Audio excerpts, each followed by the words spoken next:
Hello and welcome to episode 15 of the Mental Health Gaming Podcast. I'm Bradley and again I'm joined by Stu. Hey up. How are we doing, Stu? It's been a challenging week. There's a lot going on.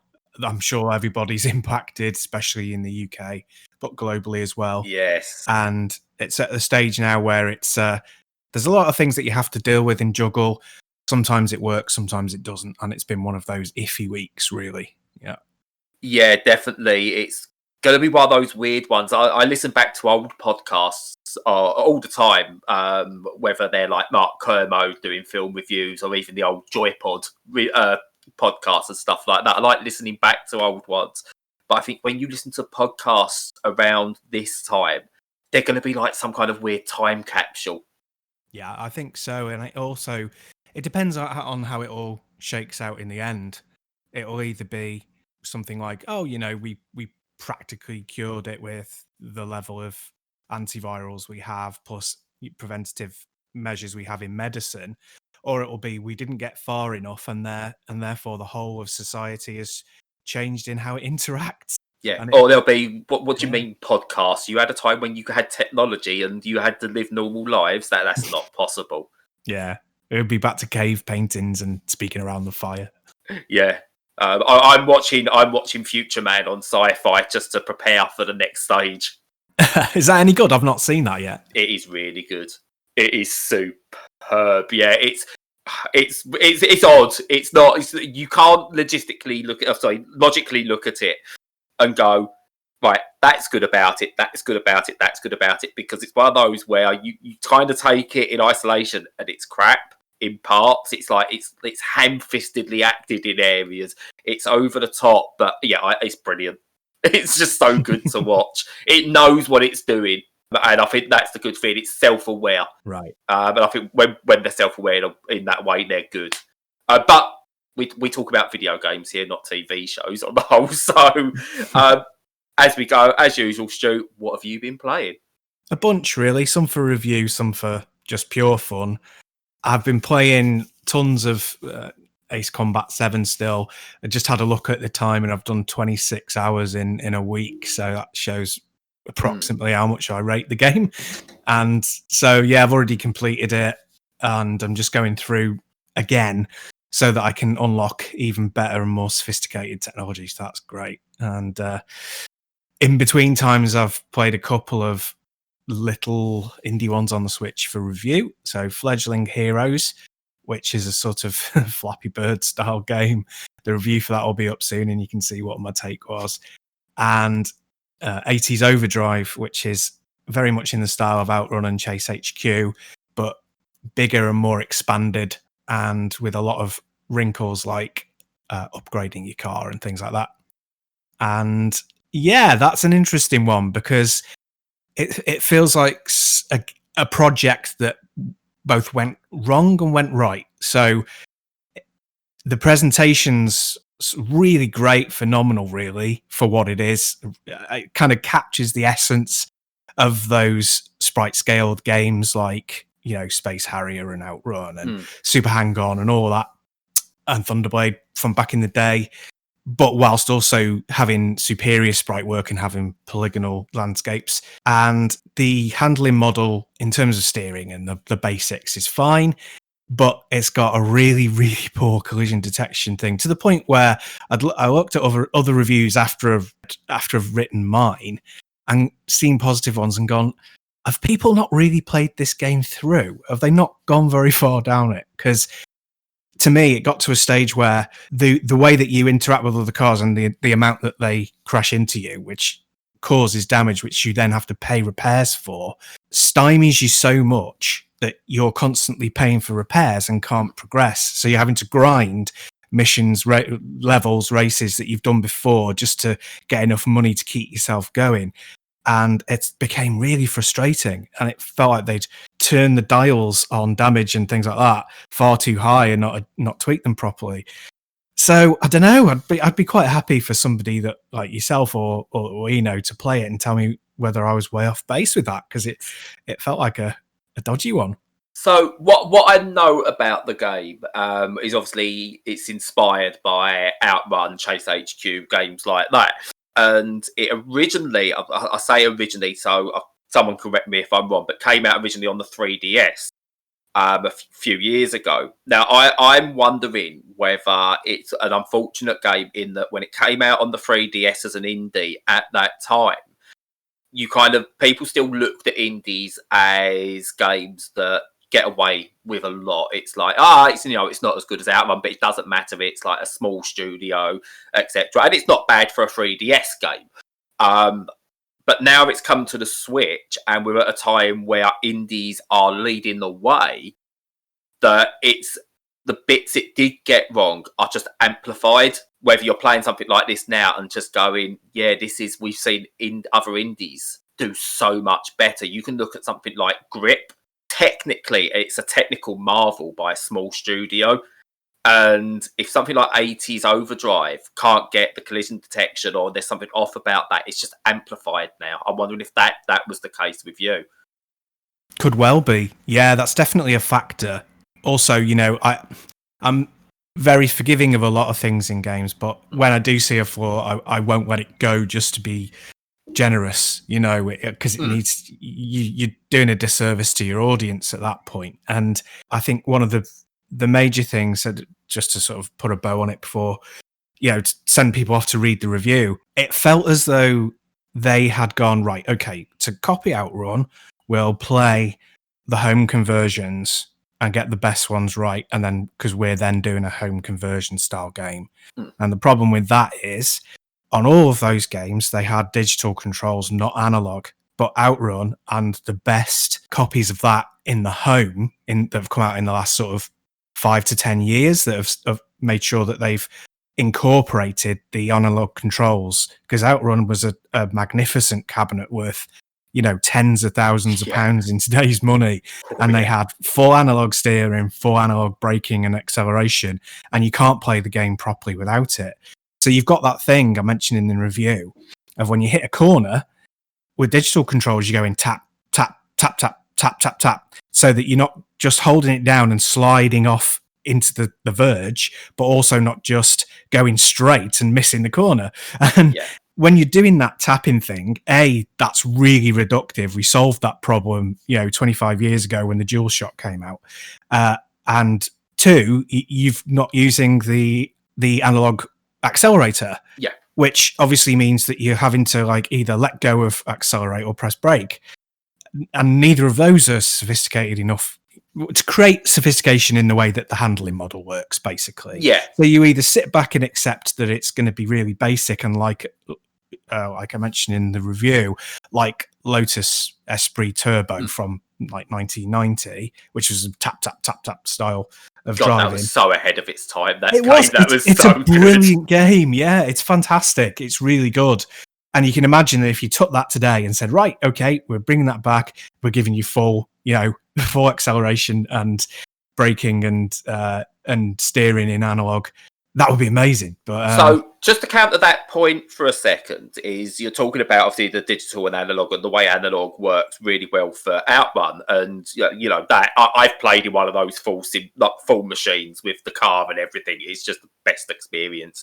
But would maybe something like 80s Overdrive have been better had they have lent right into the digital controls? 100%, because what you could do then is you could add an adjustment into the steering so that holding left to take a left-hand bend is fine up until a point, and then you have to ease off the accelerator and you'll make the corner. And then the effort is on the player to anticipate the corner. But it isn't quite like that. It doesn't have that nuance. Now, that would be okay, but as I kind of say in the review, the big problem is that the collision model is cars drive through you. So they literally clip right through your car. There's no physical object of your car. So they drive through you and you lose speed and accrue damage. So if you're trying to take a corner and it's like a very tight turn and a car comes alongside you, if you clip them even a tiny amount, you'll slow down and they'll have very little effect. And all of these things sound like small things, but when you're starting to do the harder levels and the tracks are getting narrower, it notices. It's really noticeable. So, But what you've just described there is I now want to see one of those studios make, what was that Tomy thing from the 80s? Thundering Turbos, was it called? The thing where you had the steering wheel, you had the little screen on there, but it wasn't actually a computer screen. It was like obviously made of smart, and you turned the actual physical car with the steering wheel. I want someone to make a video game version of that. Yeah, it's just on a stick. Yeah. And it's just do the physical, make it look as physical as possible on the screen, but have it so it's those exact mechanics. I'd buy that. Yeah, definitely. There you go. But talking of, obviously, I mean, I've got a reputation of I will just love all indie games and that I won't ever critique them too badly. To clarify that, I've been playing Super Mash recently as well. You talking about 80s Overdrive has just reminded me of that. And it got me to thinking of what is my position on indies? And it isn't that I think they're all good, because clearly they're not. And it would be naive to say that. And Super Mash kind of really proves my point with this. It's a game that took risks, stuck to its beliefs in what these risks should be with this game, and it didn't nail the landing. And what you got was a game that its core mechanic is a fantastic idea, where you could take two genres of games and they're like cartridges. You put them into this special machine and it merges them. And it creates a unique game, supposedly at random. And I'll go into why it's not obviously not random. And you can tweak it by getting developer cards and changing settings and stuff like that. And it's a really great concept. And when the games it produces are good, they are really good and really fun to play. But when they're not, they're a chore and they're really bad. And unfortunately, like playing, as I said in my review for this, in something like Dreams or Little Big Planet, Trials HD, any of those kind of games that have these level editors, you're probably looking at 80 absolute dross, a few good ones, and then a couple of bangers. And that was the problem here. You're playing through some absolutely dreadful small games. Some that last 30 seconds or a minute, others that can last up to 5 minutes or so. So nothing's majorly long. But they become a drag, and you get to a point where you're playing the game where it's got good characterization, it's got a good story, good visuals to the overworld and stuff like that as well, with a unique animation style. Then you play the games that you merge together, and it just takes you out of it too much and doesn't quite work. Now, if these games were somehow purely randomized, and they managed to create an engine that could completely randomize a game, then great. Do you know what? It's a really good idea. You accept that. But they've had to have created all these little individual games to a degree. So whether it's creating the sprites and then randomizing the story words, or doing, procedurally generated levels so it feels differently like that, they still have had to have created these. And whilst it's commendable that they've done that, they didn't quite hit that mark with them. And that's a real shame. And much like you say with 80s Overdrive, and you start to notice things the further you go on, it's the same with this. You start to notice and you start to get worn down by some of the mechanics. But this is why I praise an indie game. It's a new concept that's come out and it hasn't quite worked. But I've got a chance to try something like that, and I'm glad I've got the chance to try something like that. Another developer has seen that, and they might be able to see that idea and do something else with it. Whereas games in the AAA space, they don't take the risk. And if a game fails, that's it. That is dead now. It's dead. We've seen some amazing, really interesting games from the 360 era, we'll call it, and the PS3 era. Games like Enslaved, Odyssey to the West. Games like Remember Me. That were Enslaved, people were wrong about, by the way. Enslaved was probably one of the games of the generation in hindsight. I loved it at the time, and I feel gutted that it never got built upon. Remember Me was a good concept that didn't quite nail it, but the corporations behind them go, no, didn't make the money, you can go off to the side, we're going to bury you. Whereas indies, if the games are done to take risks, see how they go, and then develop further. And it's glad it's there. Doesn't always mean they're good, like 80s Overdrive. I'm glad it's there. Yeah, it's a really good point you brought up there, because if you think of something like the games that you mentioned, and also what was sort of rattling through my head when you were talking was Scribblenauts, Yes. is you want people to do that. You want them to make new inroads and do something completely new and exciting and fresh. And then if it doesn't work perfectly, there's enough in there for you to be happy that they've produced it. Like, for example, nowhere near being an indie game, but Death Stranding is coming out on the PC in June. I'm going to buy that sort of day one, even though I'm 55% sure I'm going to absolutely hate it. But I want to support the thought behind it.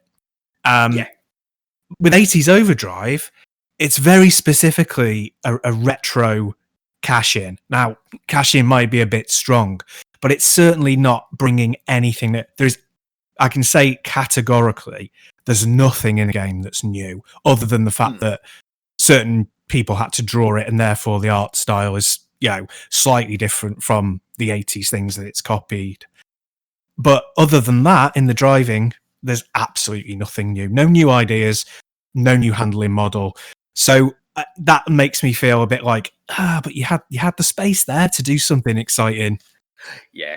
To move away from that, the other game I saw you played was Fledgling Heroes. I read your review, and that'll be up on the site now. She said, you just went, at the end, you just went full Hudsucker proxy on it. You just kind of went blah, blah, blah, blah, blah, blah. It's for kids. Yep. And I kind of get that. It's kind of, I don't mind games like that, where you kind of look at it and just go, well, not for me, but kids will like it. That'll do. And you get a huge amount of confidence from that. From playing it and going, oh yeah, no, it is aimed at kids. Instead of it being like, oh, hang on, they got it a bit wrong, and so they've just said, oh, it's an under fives game. It's not like that at all. Yeah, it's so it's basically like Flappy Bird, but it's structured into levels. The structure they've ripped off wholesale from Nintendo, which is a great thing to do, really. So you can go through the level in the easiest way possible, and it'll be a really moderate to easy challenge. Or you can challenge yourself to take the tougher routes and complete some objectives and get extras, and they'll unlock special levels, special characters. And that's exactly what Nintendo does. And it's a brilliant system, and it's perfect for kids. You can jump in, jump out. You can have, at longest, probably a 10-minute session on it, or you can have a 30-second go. It really is designed for those little short bursts because it was originally a mobile game.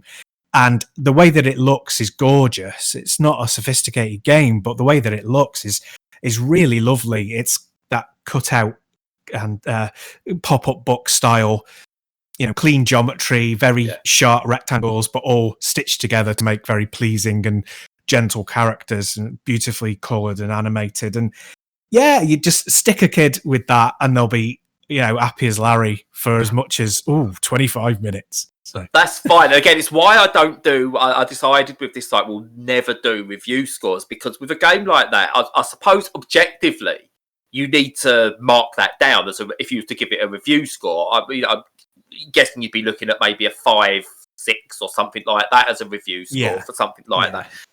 And it brought me back to thinking about one of my most played games was Jetpack Joyride on the Vita. Now, objectively, not a great game, very repetitive. And if I was to review score that, you'd be looking again at a 4, 5, 6, maybe a 7. But for what it was designed for, which is a quick burst, absolutely spot on. And Fledgling Heroes, as you say, it's not for your Call of Duty crowd, your FIFA crowd, your World of Warcraft fans, or anything like that. It's designed for something just to have there as just a quick blast, or to entertain the kids as a babysitter for 5 minutes. Yeah. Every meal doesn't have to be a steak. It can be a cheap burger, but you can still enjoy it. That's it. Yeah, I enjoy a Findus Crispy Pancake every now and again. It's... Ooh, I want one of them now. Yeah, but if you was a food critic and someone served you Findus Crispy Pancakes, you're not going around and raving about that food at that household. As much as you would do that £500 steak at that specialist restaurant. But both are fine. Well, this is why you shouldn't listen to critics. Well, apart from me and you, obviously, because we know everything. Because we don't score games, so we're completely objective. Oh yeah, I just do it so I'm covering my back. yeah. This game's crap, but it's okay. It's not completely crap. There are redeeming features. No, but it's again. I'm happy. you've got to accept the lesser games to appreciate the absolutely outstanding games. And I'm just going to touch on the one outstanding game I've been playing this week, Dungeon of the Endless on the Switch. And I've had this game for about 3 weeks already. And I originally played this in 2014. It's a roguelike tower defense strategy game. And before everyone turns off because they've heard roguelike again, it works in what it needs to do. It actually feels that it was built like this from the ground up. It's by Amplitude Studios, who done Endless Legend, Endless Space, and are doing the upcoming Humankind. And they are a fantastic studio anyway. But yeah, it's a game where you will do repeated runs, and it kind of mocks you into this is how many runs you've done. Let's see how many times you've won the game. Oh, look, none. You've had 155 runs. You've not won a single one. Yeah, cheers for that. But it's basically you kind of crash land on a planet. You've got to basically make your way to the top, and you do this by exploring, resource gathering, and going into different rooms. It's a retro styled thing. It's slow paced for the most part, and it's turn based in your. This is where it's different. It's turn-based in your exploration, but as soon as you encounter enemies, it goes real-time. So, and they will try and attack the core that you need to take up to the surface. They will come and attack that, and you need to protect that. So the tower defense comes into it, that you can put turrets down, or defensive things, other kind of weapons that will help defend this core. And the roguelike features come into it, that when you die, game over, you go back in fresh. But also, every new floor you go to, every bit of weapon upgrade you've done is lost. So you've put all your turrets down to protect it on that floor. You've got to go and do it all again on the next floor. And whilst it sounds a chore, the game is a joy to play. The sense of discovery and the sense of progression just works so well. Now, I played this originally on the PC in 2014. And I kind of bounced on and off of it a few times because I was too distracted by other things, other games on the big screen. And I felt it didn't quite work. And I wanted a Vita version for ages. And I was desperate for a Vita version. Now it's on the Switch. Boy, I'm glad I'm back into this game. It is spectacular. You can't underestimate how important the console you play something on is, can you? It just transforms some games. Yeah. What we're seeing at the moment, there are still certain games coming to Switch that I don't think need to be there. I'm eagerly looking forward to playing BioShock, but I don't think that's needed on the Switch, personally. I see why people want it, but I don't think you're going to get anything by having that handheld. I know you can dock it and things like that, but if you can dock it, you can get it much cheaper on the Xbox via backwards compatibility for one. So it's kind of... I'm not really seeing the point, but something like Dungeon of the Endless, oh yeah, beautiful. What a great title. It's like Sword of the Fighter or Gun of the Shooter or Feet of the Runner. It's like the most basic game title. But I looked at it, it looks really gorgeous looking. It's got a great style to it. Yeah, it's really interesting because it does have that, I suppose, 8 to 16-bit quality about it. But they've somehow really modernised it. The animations work really well, and it makes it feel like such a modern game that you don't even notice it looking retro. And yeah, it's one of those games where I'm trying to review it, but I don't want to spoil too much, and I don't need to say too much about the gameplay because the reviews from 2014, you can find all those about the actual gameplay. But one of those games, if you're hearing about this for the first time, just pick it up and give it a go because it is worth the experience. It really is. It's one of those special games that just everyone should give a go to. It's not going to be for everyone, but you'll find something in there that is worth your time at least once. Cool. I'll check that out. Very, very briefly, I've been playing Streets of Rage 4 with a friend online, and just to say that's fantastic. And I wasn't sure until I checked it out, but you can cross-play between Xbox and PC, which is good. Yeah, that's again. It's good to see. I know this is between sort of like Xbox and PC, but it's good to see that I think more and more titles are trying where they can to put cross-play in. Again, I think there's only going to be a benefit moving forward. Yep. So, I'm not even going to try and segue because I've struggled this week. You've mentioned to me as well, and obviously you've had a few struggles this week. This time was always going to come in the UK, where what happens to try and get us out of lockdown, and what would the message be? When will it happen? And the government have screwed it. The message has gone from nice and clear of stay home, stay safe, to, hey, use a bit of common sense. There's one thing general public don't have is a lot of common sense. On the whole, we need to be told what to do in situations like this, and we've not been told what to do. And there's so many contradictions that for me, and I know it's the case for many others, my anxiety levels are through the roof at the moment. Same with you, I'd assume. Yeah, pretty much, because it comes at you from different angles. And for me, it came with, sort of, you get into the 8-week stage, which in one sense, it feels like it's gone dead fast, but in another, it feels like it's been forever. And your mind has gone through so many changes, and you're just about coping with how that's going. But then it's hitting this point, and the advice comes out, and all the advice points to things being easier or better. And then you're looking at the statistics and the number of deaths and where we are in terms of the world death tally, and it just doesn't compute. And you're like, well, A, why change the messaging anyway? But B, if you're gonna, surely it would be to tighten things up even more, and to have that in itself is frustrating. But then, speaking to my family, and they've interpreted it in different ways, and we've had arguments, and me and my wife agree, but unfortunately hitting this point and the way that it's been delivered has sent her into a bit of a spiral, she wouldn't mind me saying. And her depression is in full effect at the moment, and has been for a couple of days. And all of the weight of that is really down to how the messaging has been conveyed to me.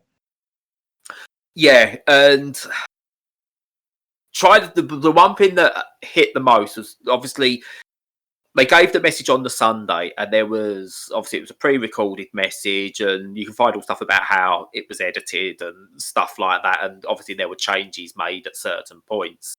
And then it was kind of, we'll follow up that with more information the next day. It's like, no, don't do that. Why? Why are you not just giving us all the information straight away? Because you're allowing people to start making up their own ideas of what it is. And when you've spent ages in a campaign telling people, don't trust the government, don't listen to the government because they'll fob you off, they'll give you what you want to hear, we're the right ones that you should listen to, and do what we want, but don't listen to this. And then you try and get a straight message out, people are confused by that. But when that message is confusing, that you can meet people in a public place one at a time, but you can't then meet that same person in your own private garden, that's confusing. That you can work with 4 or 5 people in a fairly close space all day, but you can't spend half an hour with them in a park as a group because that's too many. It's got to be one-on-one. And these children can go back to school, but these children can't. But we're going to try something for these children. We've set out a road plan. By the way, what we're trying to tell is this road plan might not hit, but we're still going to give you these specific dates. It confuses. And I'm going, well, I don't know when my kids can go to school. I'm really confused. What I do care about is my kids' futures.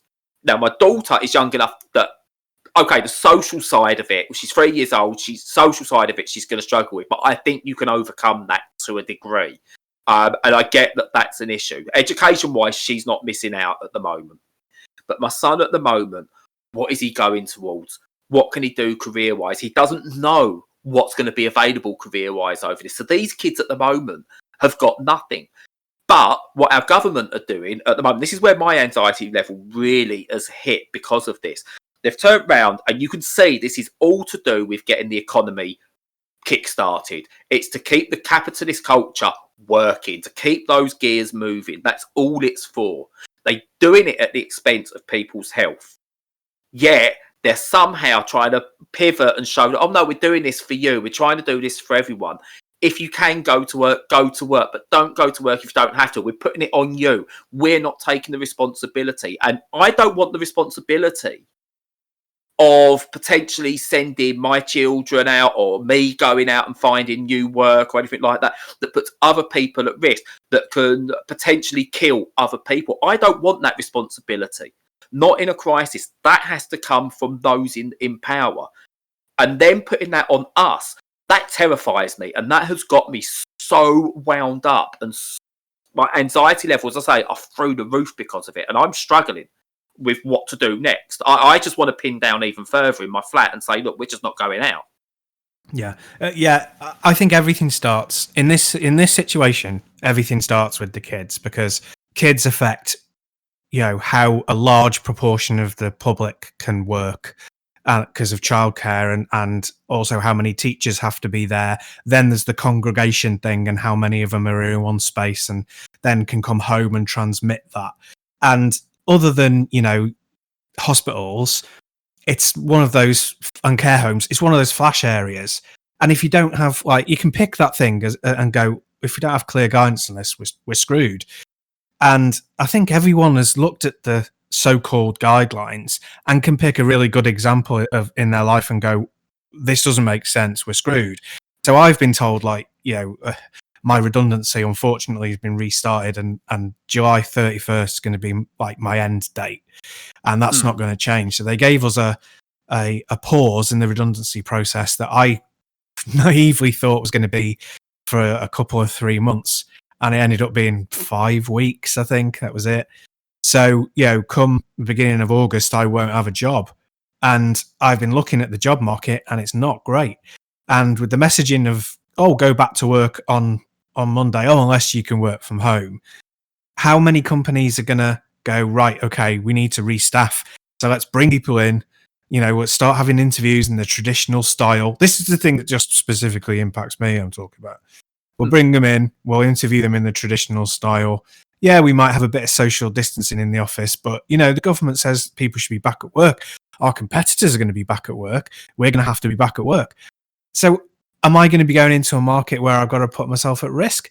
And, this is just my one strand. Everybody's got their own one. And without stay at home and, here's the furlough scheme and, these are our guidelines. This is how the state can help support you whilst trying to prevent you from carking it in one of the most hideous ways imaginable. We've just got a wishy-washy statement that, like you said, puts all the pressure on the public. I am more motivated to find work than I've ever been in my life.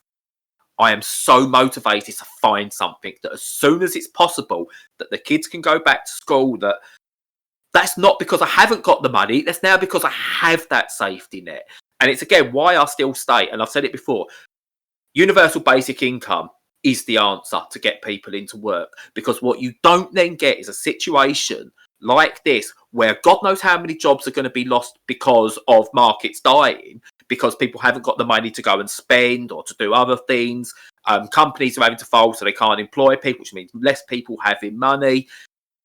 People are then having to try and find work. They're scrabbling for jobs they might not be skilled enough for. I'm not skilled enough to work on a building site, for one. I'm not skilled enough to do I can't drive a bus. I can't drive a train. I can't go and work in care. But these are the people that are keeping our nation and every nation going. They're keeping them moving forward at the moment. Yet we're already at a stage, those in power are worried, and they're already manipulating things to a degree that we can start to call people low skilled again, that they're not as important. And by the whole thing, this Captain Tom Baker, was he called, I think? That was Doctor Who, wasn't it? But yeah, no, it could be his. I don't know his surname. Can't remember his full name, right? And do you know what? I will always say, absolutely fair play to the guy for doing it. right? And I've had arguments with my partner about this because she's going, but he wants to. It's great that he wants to. I said, yeah, it is, but he shouldn't have to. And she's going, but he wants to. I said, no, but he shouldn't have to. We should not be funding the NHS by an old fella who's about to hit his 100th birthday doing laps of his garden to raise money. If he wants to do that, that's great. But he should be raising money for a local charity. Yeah. Something that shouldn't be funded. It's ridiculous. I know. But manipulated to believe that's the way we should do things, because the government are going to try and find a way out of funding the NHS as soon as all this is done. Yeah. And that's where my anxiety levels are going every single day at the moment. I'm having these internal rants. That was a nice external rant, though. But no, I've made the same point myself to family and friends as well. Yeah, that, you know, somebody generating 100 million for the NHS sounds brilliant, but we've been manipulated, because the NHS costs 400 million a day, and that 100 million is nothing. And it should be going towards deserved charities, but charities shouldn't exist. Charities show, I love charities and I support them. I've been part of them and I'm part of them, but they shouldn't have to exist. They're there because of a failing elsewhere. It's where people have gathered to put the mortar into the cracks that your society has left. And to do it with an institution like the NHS should be so transparent to people. And the fact that it isn't transparent to people when you're already paying national insurance, income tax, council tax, you know, these huge chunks of the money that comes into your household is already being paid. So these things work, you know, to say that it needs to be almost at a charitable status is ridiculous. It is. And what I agree with you there. It's, you know, I'm so grateful. My mum helps run a charity for ADHD children, and my son has seen benefits from that. And you stick that against like Farley Hospice or a cancer charity, people aren't going to go for that ADHD one, because that's not as heartwarming as helping someone who's suffering from cancer. It's not as heartwarming as helping the elderly or anything like that. And I am not saying in any way, shape or form that any one is more deserving than the other. I'm not going, hey, ignore those, go for ADHD kids because it's misunderstood. What I'm saying is we've got to a thing where it's a competition. Who deserves funding? And that's okay. Yeah. When I was volunteering for Samaritans, the care people, the people in the care profession had so few, the CPNs, you know, the community psychiatric nurses who visit people who are in extreme need, had so few resources that their response to people who were in desperate need of help was often call Samaritans. So we were being used by the NHS. This is not the fault of the CPNs themselves. We were being used by the NHS as a resource, and we are a resource that shouldn't have to exist in the first place. And that just goes to show, you know, how devolved the care profession has got and how little money and funding and there is available in it. It's abysmal. Yeah, it really is. And what I'm finding happening, I say, because my partner, she does care work, and I tried arguing her that I don't go out and do the clapping, not because I don't respect the NHS workers and care workers, just because it's something that happened once and it was almost spontaneous, and that was great. But then it almost become a mandated thing you need to do. Yeah. It's like, come on, drones, go out there, applaud the NHS. Let's ignore the failings that are still there from those that can make a difference. We are applauding them. And you're starting to hear it. People who work within the NHS, people carers, they do like it, and it is great to see, but it shouldn't be a mandated thing we have to do at a set time on a set day every week. Because it's to disguise what's wrong.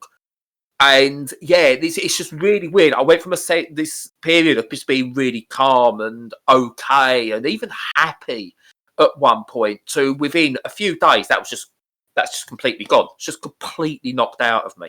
Yeah. And as I say, I know sort of like when I asked how you were at the start, you know, we're now getting back. I'm hearing it a lot more. People go, not great actually.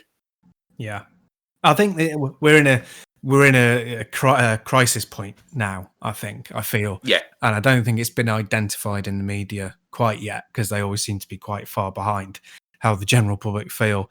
And I think that even people who are traditionally more right wing, are starting to question what the hell is going on now, because people could listen to the message of stay at home, and some people ignoring it or getting it wrong, and accept that because there's wiggle room, and because the English, a whole separate topic, but the English are not good at being told what to do, even by leaders.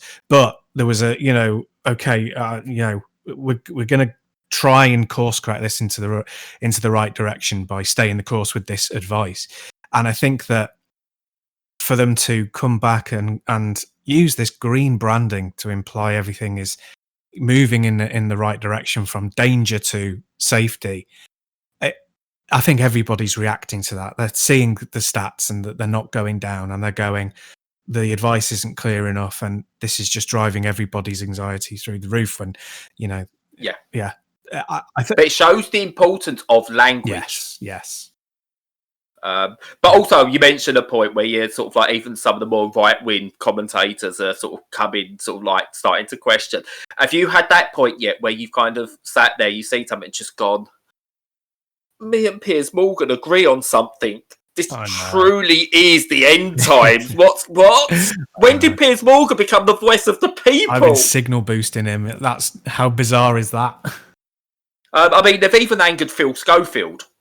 It's just ridiculous. But yeah, the language thing is one thing, and you're right. I've got a design background, and colour is important. Colour is important. You're right. Using the greens and yellows, that signals go.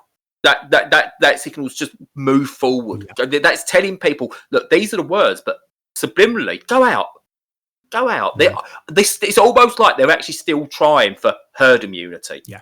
But we've said it in this way that, do you know what? If we go for herd immunity and it goes wrong, it's your fault. We were saying stay alert. No, stay home. But yeah, Scotland have got it right. Wales have got it right. Northern Ireland have got it right. I agree. Anyone listening who likes the more personal chat, I do apologise, because we prefer that as well. I'd rather not be jumping on political stuff, but unfortunately, this week I think it's one of those where it almost has to be approached. It's completely inseparable, because I don't get upset by stuff in the normal course of events, and no. Yeah, I think, as we said, it's the same for everybody. Pick anything in your life that's a routine or that's tied to something logistical. Taking emotion out of it completely, there'll be a problem with it now. There's a problem with that decision. It's like, am I right? Am I making the right choice? Am I following the right guidance? And just that lack of surety in your own, decision-making process makes you really anxious. Yeah. I would say, we still need to just be as safety cautious and insular and indoors as much as we can. Yeah, no, and it's a vital message. And bizarrely, you're seeing that message come from even entertainment shows, I suppose, like the likes of This Morning and things like that. They're actually going, just look, do what you was doing. Stick to what you was doing. It was working. Avoid much of what they've said to show difference. If you actually want to see the schools open, just don't follow what the government advice is. Stick to what you was doing. We'll see what happens. I think we're due another big spike in the next week or two. Unfortunately, I agree, especially after that bank holiday, which, oh dear. Yeah, that's what tells you that this new method is poor. They didn't announce it on the Friday or a Thursday before the bank holiday. They announced it afterwards. Why after a bank holiday? Because they knew if they'd said it before the bank holiday, what would most people have done? They would have flocked. Everyone would have been on the streets. Out. Yeah. That's all you need to know, that it was the wrong thing to do. Yeah. Simple as that. But I don't want to bang on about it. And I want to finish on a positive to a degree.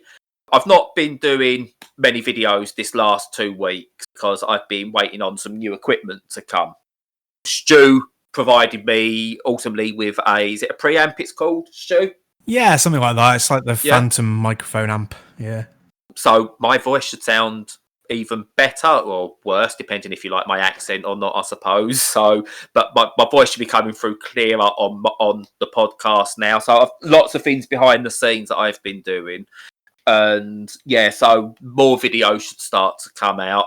We've discussed a little bit about trying to converting some of the written reviews into voice reviews via some over some trailers and stuff like that, just to vary it up a bit. And so you haven't just got to read, they will be on video, and possibly we might even look at some audio reviews. You don't really see many of those about, so we might even look at doing some of those, see how they stick as well.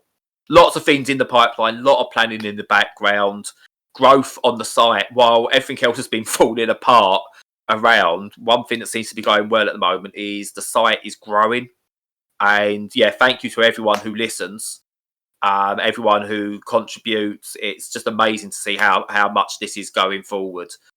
Before I do another attempt at signing off, Stu, anything else you want to add or chat about before we finish?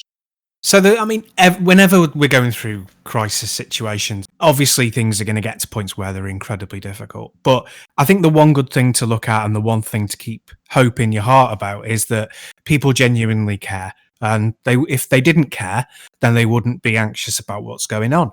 And they care about you. They don't just care about themselves. There's lots of people out there who are ready and willing to speak to you and to hear about how you genuinely feel. So don't be afraid to reach out to them to see how they are and tell them how you feel, and just share that community bond. And sometimes it will make you feel a little bit better. And then in the meantime, between those times, just stay safe. Yeah, absolutely spot on. And just to clarify, everything we've said before with regards to the situation, we are not at any one point claiming that we have the answers, that we are right. Essentially, this is mainly me, unfortunately. I will try and get out of that habit, shouting into a void, because we get the opportunity to have to talk about it in a way. And we don't have the answers. Unfortunately, I don't think anyone has the answers. We are all in this together, though. And as much as that has been a phrase that has been bandied about and sometimes doesn't mean as much, as we've stated before, we're there for you in various different ways, whether it is on our Twitter, whether you want to come to our Discord, that's all there for you. We will continue to provide resources for anyone that needs them. Like, subscribe, whatever it is you need to do, wherever you listen to this, it really helps us. It helps boost what we do and get our message out. Patreon or Coffee, support us via those if you want to. And again, nothing is gated. It's just if you want to support. Sorry for the ranty one this week. Hopefully back to whatever normal is next week. I've been Bradley, been joined by Stu. Stay safe and we'll catch you again next time.